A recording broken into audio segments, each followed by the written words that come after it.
అసలు రాజ్యాంగంలో రాజధాని అనే పదం ఎక్కడైనా ఉందా అని? రాజ్యాంగంలో ఎక్కడ రాష్ట్రాలకు సంబంధించి రాజధానులు అనే పదం ఎక్కడా లేదు. దేశానికి మాత్రమే రాజధాని ఉంటుంది తప్ప రాష్ట్రాలకు రాజధాని అనేది కాన్స్టిట్యూషన్ లో లేదు. Only seats of governance. ఈ ఫ్యాక్ట్ నిజంగా కూడా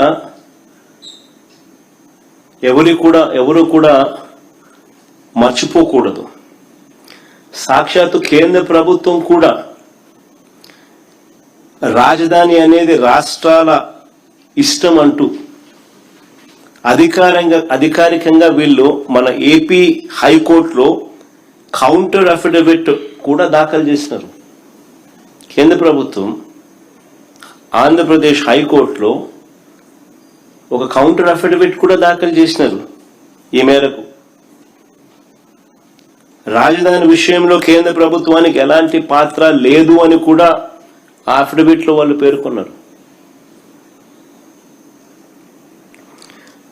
మన కళ్ళ ఎదుటే 2000 సంవత్సరంలో కేంద్రం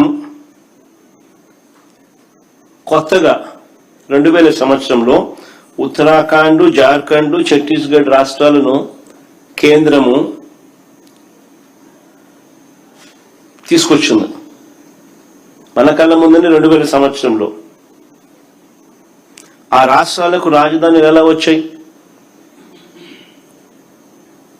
కేంద్రం ఏదైనా డిసైడ్ చేసిందా? కేంద్రం నిర్ణయించలేదే. ఆయా రాష్ట్రాలు వాళ్ళు నిర్ణయించుకున్నారు. మరి ఎవరికి వర్తించింది? కేవలం మనకు మాత్రమే ఎందుకు వర్తిస్తా ఉంది, ఎలా వర్తిస్తా ఉంది?